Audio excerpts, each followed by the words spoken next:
Hello నమస్తే అండి. ఇక్కడ నేను బటర్ చికెన్ రెసిపీని అయితే ప్రిపేర్ చేస్తున్నాను. ఇక్కడ నేను ఒక హాఫ్ కేజీ చికెన్ తీసేసుకుని నీట్గా వాష్ చేసేసుకుని ఇందులోకి ఒక కప్పు పెరుగు, సాల్ట్, ధనియా పౌడరు, చిల్లీ పౌడరు, కొద్దిగా పసుపు, ఒక నిమ్మకాయనైతే పిండుకుంటున్నాను. తర్వాత అల్లం వెల్లుల్లి పేస్ట్ ఇవన్నీ వేసేసుకొని బాగా కలుపుకొని ఒక అర్ధగంట పాటు అయితే పక్కన పెట్టేస్తున్నాను.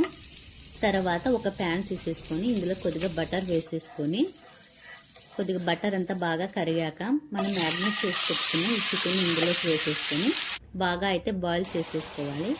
ఈ చికెన్ బాయిల్ అయ్యే లోపల ఇంకొక ప్యాన్ పెట్టుకొని ఇందులోకి బటర్ వేసేసుకొని ఈ బటర్ అంతా బాగా కరిగాక ఒక 3 ఇలాచి, ఒక 3 లవంగాలు, కొద్దిగా చెక్క వేసేసుకొని బాగా ఫ్రై చేసుకోవాలి. తర్వాత కట్ చేసి పెట్టుకున్న ఆనియన్ ముక్కలను కూడా వేసేసుకొని బాగా ఫ్రై చేసుకోవాలి.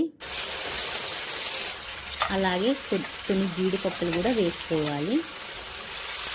అలాగే ఒక పెద్ద సైజు టమోటా ముక్కలను కూడా వేసేసుకొని ఫ్రై చేసుకోవాలి. ఒక పక్క అయితే చికెన్ అయితే బాయిల్ అవుతూ ఉందండి. తర్వాత కొద్దిగా కొత్తిమీరను కూడా వేసేసుకొని కొద్దిగా పసుపు, ధనియా పౌడరు, ఒక స్పూన్ చిల్లీ పౌడరు ఇవన్నీ వేసేసుకొని బాగా అయితే ఫ్రై చేసుకోవాలి. సో ఇక్కడైతే మనకి చికెన్ అయితే పర్ఫెక్ట్గా ఫ్రై అయిపోయిందండి. ఒక పక్క ఇదంతా ఈ మిశ్రమం అయితే చల్లగైన తర్వాత ఒక మిక్సీ జార్ తీసేసుకొని గ్రైండ్ చేసుకోవాలి.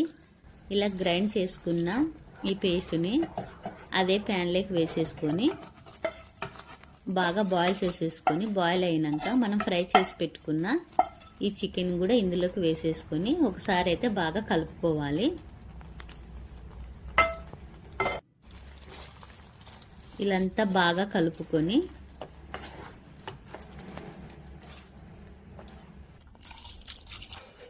కొద్ది గ్రేవీకి సరిపడా నీళ్లు వేసేసుకొని ఇంకొకసారి బాగా కలుపుకొని ఒక 7 to 10 మినిట్స్ అయితే లో ఫ్లేమ్లో అయితే బాయిల్ చేసేసుకోవాలి.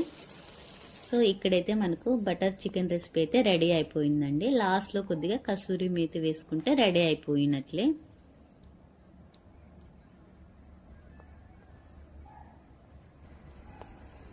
ఈ బటర్ చికెన్ అయితే బటర్ నాన్ లేక్ కానీ రోటీస్లో కానీ చాలా టేస్టీగా ఉంటుందండి. Thank you for watching.